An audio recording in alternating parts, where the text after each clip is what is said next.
Hi ಸ್ನೇಹಿತರೆ, ನಮಸ್ಕಾರ. Welcome to my YouTube channel. ಇವತ್ತು ಶನಿವಾರ ಆಗಸ್ಟ್ 15ನೇ ತಾರೀಕು. ಕರ್ನಾಟಕ ರಾಜ್ಯದಲ್ಲಿ ಮತ್ತೆ ಮುಂದುವರೆದ ವರುಣನ ಆರ್ಭಟ. ಇನ್ನು ರಾಜ್ಯದ ಈ ಜಿಲ್ಲೆಗಳಿಗೆ ಯೆಲ್ಲೋ ಅಲರ್ಟ್ ಅನ್ನು ಘೋಷಣೆ ಮಾಡಲಾಗಿದೆ. ಮುಂದಿನ 5 ದಿನಗಳಲ್ಲಿ ಭಾರೀ ಪ್ರಮಾಣದ ಗಾಳಿಯೊಂದಿಗೆ ಮಳೆಯಾಗುವ ಸಾಧ್ಯತೆ ಹೆಚ್ಚಾಗಿದೆ ಎಂದು ಹವಾಮಾನ ಇಲಾಖೆ ತಿಳಿಸಿದೆ. ಇದೇ ಮುಂದಿನ 5 ದಿನಗಳವರೆಗೆ ಸತತವಾಗಿ ಮಳೆ ಆಗಲಿದ್ದು, ಗುಡುಗು ಮಿಂಚು ಸಹಿತ ರಣಭಯಂಕರ ಮಳೆಯಾಗಲಿದೆ ಎಂದು ಕೆಲವು ಜಿಲ್ಲೆಗಳಿಗೆ ಯೆಲ್ಲೋ ಅಲರ್ಟ್ ಅನ್ನು ಘೋಷಣೆ ಮಾಡಿದೆ.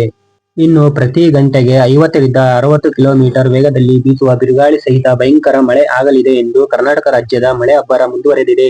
ಇನ್ನು ಕೆಲವೊಂದು ಜಿಲ್ಲೆಗಳಲ್ಲಿ ಹವಾಮಾನ ಇಲಾಖೆ ಈಗಾಗಲೇ ರೆಡ್ ಅಲರ್ಟ್ ಅನ್ನು ಘೋಷಣೆ ಮಾಡಲಾಗಿದೆ. ಇವತ್ತಿನಿಂದ ಆಗಸ್ಟ್ 20ರವರೆಗೆ ಕರ್ನಾಟಕದ ಕೆಲವು ಭಾಗಗಳಲ್ಲಿ ಭಾರೀ ಮಳೆ ಆಗುವ ಮುನ್ಸೂಚನೆ ಇದೆ ಎಂದು ಹವಾಮಾನ ಇಲಾಖೆ ತಿಳಿಸಿದೆ.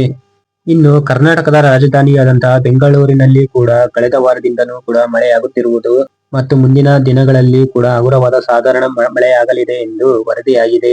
ಇದರ ಜೊತೆಗೆ ದಕ್ಷಿಣ ಭಾಗದ ಹಲವು ಜಿಲ್ಲೆಗಳಲ್ಲಿ ಭಾರೀ ಮಳೆ ಆಗುವ ಸಾಧ್ಯತೆ ಇತ್ತು. ಚಿಕ್ಕಬಳ್ಳಾಪುರ, ಬೆಂಗಳೂರು ಗ್ರಾಮಾಂತರ, ಕೋಲಾರ, ಶಿವಮೊಗ್ಗ, ಹಾಸನ, ಕೊಡಗು, ಮೈಸೂರು, ಚಿಕ್ಕಮಗಳೂರು ಈ ಜಿಲ್ಲೆಗಳಿಗೆ ಇಂದು ಭಯಂಕರ ಮಳೆಯಾಗುವ ಮುನ್ಸೂಚನೆಯನ್ನು ಹೊರಡಿಸಲಾಗಿದೆ.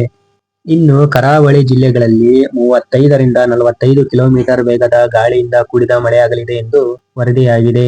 ಉತ್ತರ ಕನ್ನಡ, ದಕ್ಷಿಣ ಕನ್ನಡ, ಉಡುಪಿಯಲ್ಲಿ ಕೂಡ ಮಳೆಯ ಮುನ್ಸೂಚನೆಯನ್ನು ನೀಡಲಾಗಿದೆ.